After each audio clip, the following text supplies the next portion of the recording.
Operation सिंदूर के बाद भारतीय सेना फुल मूड में है आतंकवाद को घाटी से जड़ से मिटाने के लिए।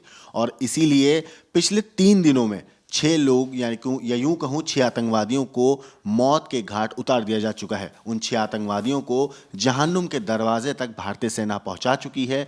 उन 6 आतंकवादियों को जो घाटी में दहशतगर्दी फैलाने की नीयत से अलग अलग ऑपरेशन को अंजाम देने की फिराक में थे। अश्विनी, अभी इस पूरे केस में जो एनकाउंटर हुआ है, ताज़ा अपडेट सबसे पहले क्या आई है? बता दूं कि कल से ही ये ऑपरेशन वहां पर लॉन्च किया गया है और ऑपरेशन सिंदूर के बाद लगातार वहां पर जम्मू कश्मीर की जो पुलिस है आर्मी के साथ लगातार वहां पर सर्च ऑपरेशन कर रही है, क्योंकि उन्हें खबर थी कि वहां पर छिपकर टीआरएफ के जो लोग हैं वहां पर है। और आपको याद होगा कि ओजीडब्ल्यू वर्कर का नाम बहुत चर्चा में आया था आफ्टर पहलगाम टेरर अटैक। तो कहीं ना कहीं ओजीडब्ल्यू वर्कर जो काम कर रहे थे टीआरएफ के लिए कर रहे थे, जिसके बाद जो आर्मी है वहाँ की 14 लिस्ट जारी करती है, जिसमें आपको बता दें कि ये अलग अलग संगठन के लोग हैं, चाहे लश्कर की बात कर ले चाहे जैश की बात कर ले, ये तमाम लोग जो है कोई उसमें टीआरएफ का भी सदस्य है। इसके साथ ही जो पाकिस्तान के पनपे हुए आतंकी है उसके उस संगठन से भी ये इन्वॉल्वमेंट रखते थे, जिसके बाद सेना ने ये पूरी लिस्ट जारी की और इसके तहत अलग अलग ऑपरेशन को अंजाम दिया। कल आपने देखा होगा कि जम्मू कश्मीर के शोपिया में जो हाँ आतंकी थे, 3 आतंकियों को ढेर किया गया था, उनके नाम सामने आए थे, उसके बारे में हमने आपको खबर भी दिखाई थी।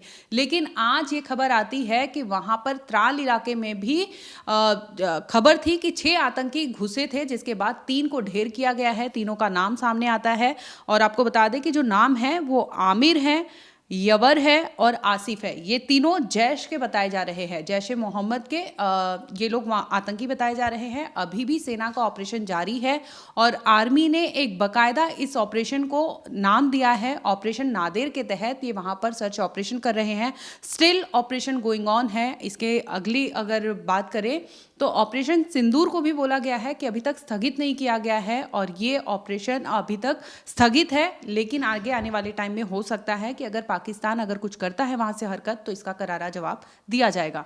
दोस्तों, आपको बता दूं कि पहलगाम में जिस तरीके से कायरतापूर्ण मासूम और बेगुनाहों का खून बहाया गया था पाकिस्तान से आए टेररिस्टों ने, उसके बाद सरकार ने पहलगाम हमले के बाद 14 आतंकियों की एक लिस्ट बनाई थी, जिनमें से 6 आतंकवादियों को जहन्नुम के दरवाजे तक पहुंचाया जा चुका है।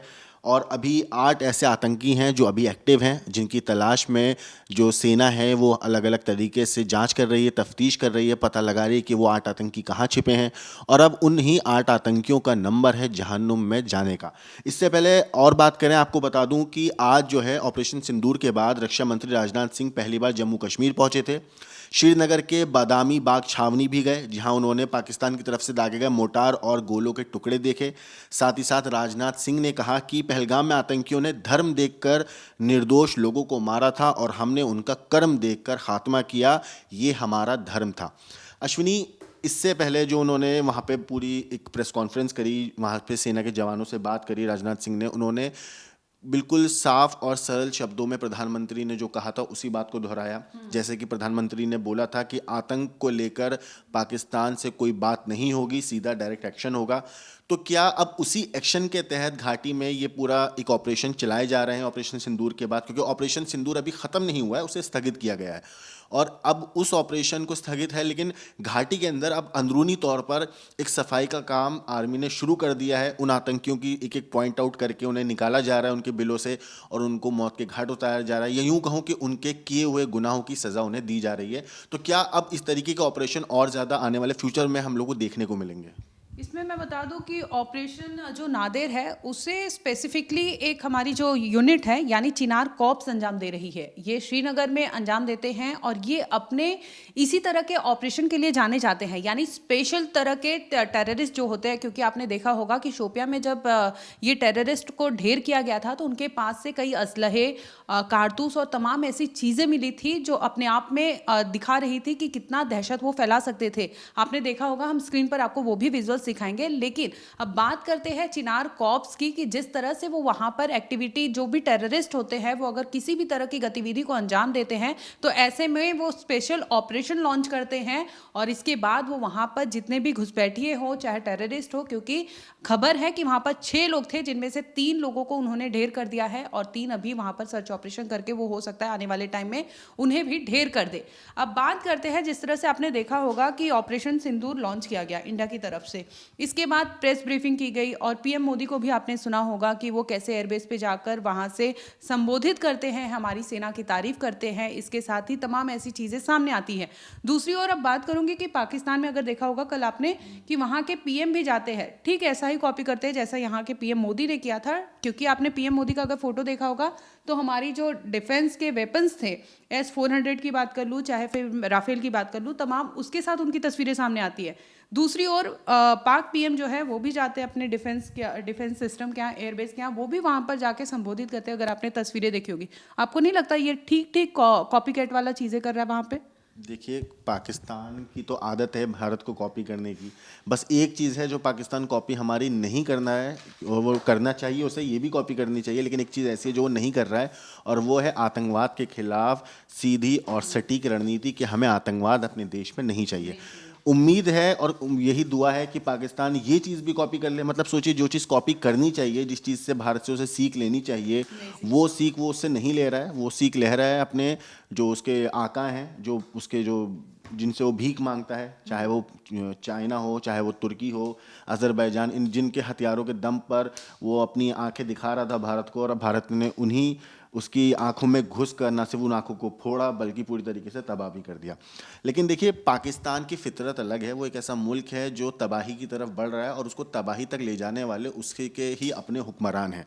दोस्तों, पाकिस्तान की बात हम बाद में करते हैं। पहले मैं आपको बताऊं कि जो रक्षा मंत्री हैं राजनाथ सिंह, उनके इस दौरे से पहले गुरुवार, मतलब आज बुधवार को ही सुबह में जो हम लोग की सेना है, उन्होंने अवंतीपुरा के त्राल में 3 आतंकियों को ढेर किया। सेना से जुड़े रिपोर्ट्स में कहा जा रहा है कि इस पूरे मामले में अश्विनी एक टॉप कमांडर आसिफ शेख भी शामिल है जिसको मारा गया है। इसके अलावा आमिर नाजिर वानी और यावर अहमद भट्ट को भी ढेर किया गया है। ये तीनों पहलगाम हमले के बाद सरकार की तरफ से जारी 14 आतंकियों की लिस्ट में इनके नाम शामिल थे।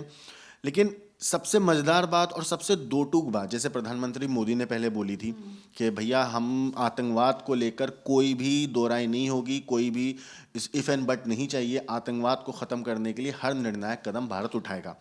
इसी कड़ी में राजनाथ सिंह ने भी जो बादामीपुर घाटी पहुंचे थे, वहां पर उन्होंने साफ तौर पर कड़े शब्दों में कहा कि पाकिस्तान जहां से खड़ा होता है वहां से मांगने वालों की लाइन शुरू होती है।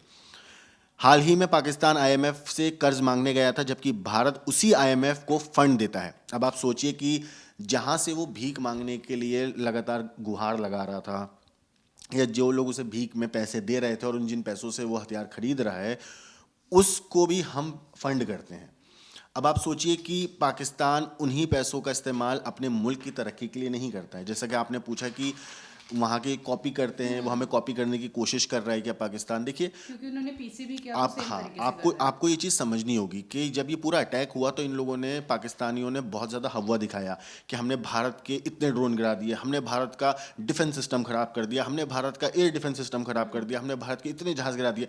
मतलब हर झूठ बोला ताकि एक साइकोलॉजिकल असर डालें भारतीय जनता के ऊपर और भारतीय सरकार के ऊपर कि देखो हमें तो कोई नुकसान नहीं हो। लेकिन हमारी सरकार, हमारे देश के जो बहादुर सेना के लोग हैं, जो हमारे बहादुर जवान हैं, सरकार ने कोई जल्दबाजी नहीं करी। पूरा ऑपरेशन पहले तसल्ली से ख़त्म किया, आतंकियों को उनके अंजाम तक पहुंचाया, पाकिस्तानी सेना को उनकी औकात दिखाई, पाकिस्तानियों को उनकी औकात दिखाई। उसके बाद तसल्ली से हमारी सेना के जो डीजीएमओ हैं वो पूरी पब्लिक प्लेटफॉर्म पर आए दोस्तों। उन्होंने बाकायदा सबूत के साथ, वीडियो प्रूफ के साथ बाकायदा उन्होंने दिखाया कि हमने कहाँ पर किस तरीके से एक्शन लिया, कहाँ पर ड्रोन गिराए, कहाँ पे क्या हुआ, पाकिस्तान एयरबेस को कितना नुकसान पहुंचाया, बाकायदा सारी चीज़ें प्रूफ से दिखाई।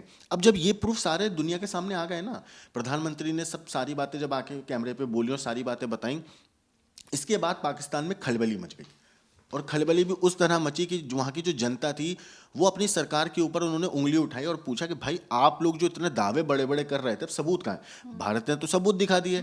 अब पाकिस्तान के पास कोई सबूत तो था नहीं। पाकिस्तान की पोल तो उसी के अपने चाइना ने खोल दी जब उसने सैटेलाइट इमेज दिखा दी कि देखो भाई इनके एयरबेस, हाँ, जो इनका एयरबेस है उस एयरबेस का पहले क्या हाल था और भारत के अटैक के बाद क्या हाल था। तो पाकिस्तान अब उस चीज़ को कॉपी कर रहा है ताकि अपनी आवाम के बीच में अपनी इज्जत बचा सके।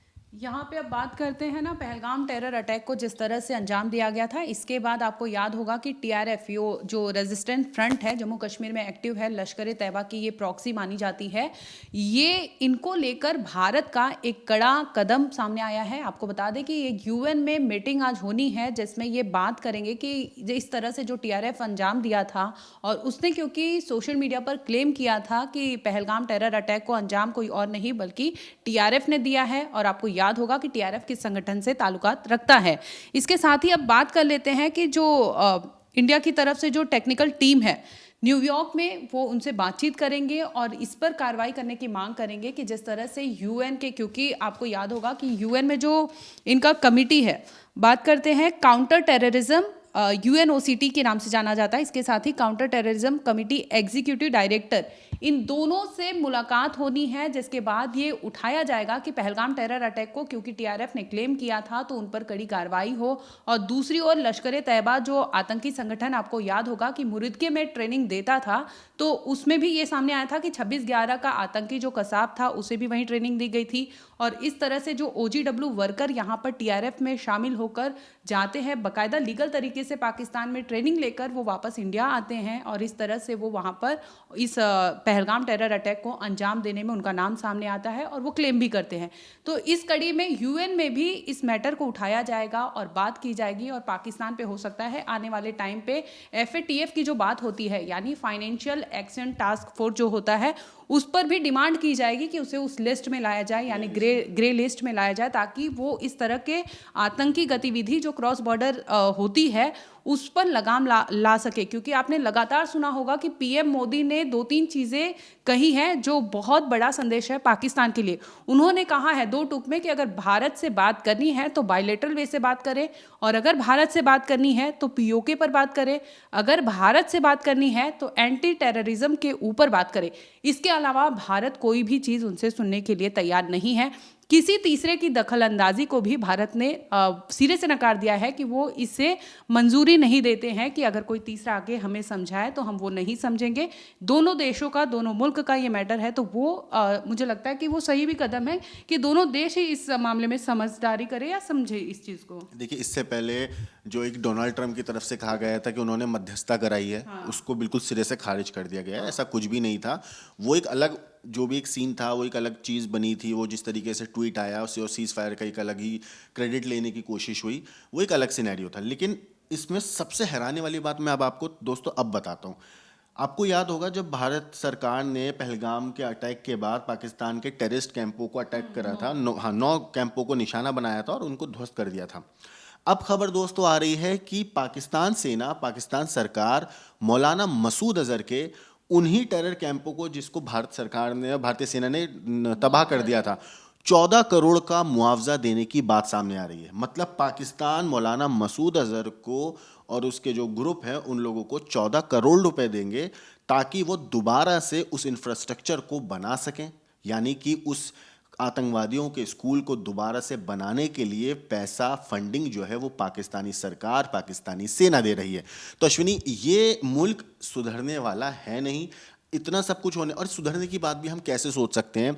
आतंकियों की, जिनको हमारी सेना ने एक्शन में, जिनके ऊपर बम गिरा, जो मरे वो लोग, वहाँ पे आतंकी जो पल रहे थे, जो ट्रेनिंग ले रहे थे, उन लोगों के जनाजे में तो वहाँ के आर्मी के जवान खड़े हुए हैं। आर्मी के वहाँ के जो सीनियर्स हैं वो खड़े होकर वहाँ पे हैं, वो लोग नमाज पढ़ा रहे हैं, सब कुछ वहाँ पे खड़ा है और आतंकी वहाँ पे खड़ा हुआ है। सोचिए, जो इंसान एक खुद आतंकवादी है, जिसके ऊपर यूएन से, गवर्नमेंट, मतलब दुनिया के लगभग हर मुल्क ने सर्टिफाइड आतंकी घोषित कर दिया है, वो इंसान बाकायदा कैमरे में, तस्वीर में दिखाई देता है। और अब सबसे बड़ी खबर तो ये कि 14 करोड़ रुपए मौलाना मसूद अजहर को हर्जाने के तौर पे, यूं कहूँ कि जो 14 लोग उसके परिवार के मरे हैं, जिनकी मौत पर मौलाना मसूद अजहर का एक बयान आया था कि काश मैं भी मर जाता, उस शख्स को अब 14 करोड़ रुपए भीख में दिए जा रहे हैं, दान में दिए जा रहे हैं, ताकि वो फिर से अपनी जड़ों को और गाड़ सके, ताकि उस जगह पे दोबारा से एक इमारत बन सके, ऐसी इमारत बन सके जिसमें मासूम बच्चों को ट्रेन किया जाएगा, जिनका ब्रेन वॉश किया जाएगा, जिन्हें सिखाया जाएगा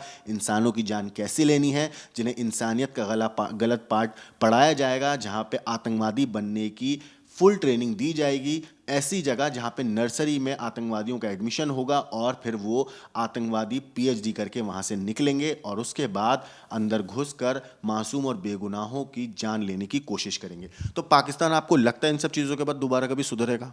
कहते हैं ना, कुत्ते की दुम कभी सीधी नहीं होती, तो पाकिस्तान भी वही है कि वो कुत्ते का दुम है, वो कभी सीधा नहीं होगा, क्योंकि तमाम ऐसे सबूत आपको दिए गए हैं। उसके बावजूद अगर आप नहीं सुनते, नहीं समझते, तो आपको पीएम मोदी का एक बयान सुनना चाहिए, जिसमें उन्होंने कहा था कि पाकिस्तान उस स्तर पर आ गया है कि कल को टेररिज्म ही आपको नष्ट कर देगा। जिस तरह से आपने बीएलए का देखा होगा, बीएलए खुद को अभी घोषित कर दिया कि हम इंडिपेंडेंट कंट्री है, हम पाकिस्तान के पार्ट नहीं है। तो आने वाले टाइम में पाकिस्तान के लिए ही ये बहुत बड़ा मतलब टास्क हो जाएगा, कि क्योंकि अभी अगर चीज़ें तमाम देश आपको बोल रहे हैं कि आपके यहाँ पे ऐसे ट्रेनिंग दी जाती है, ऐसे लोग हैं, लेकिन आप उससे सीख नहीं लेते, आप मुआवजा देते हैं, तो आप अपने ही घर में सांप को पनाह दे रहे हैं, सांप को पाल रहे हैं। आने वाले टाइम में आपको खबर होगा, आपको पता चलेगा कि इसका अंजाम क्या होगा।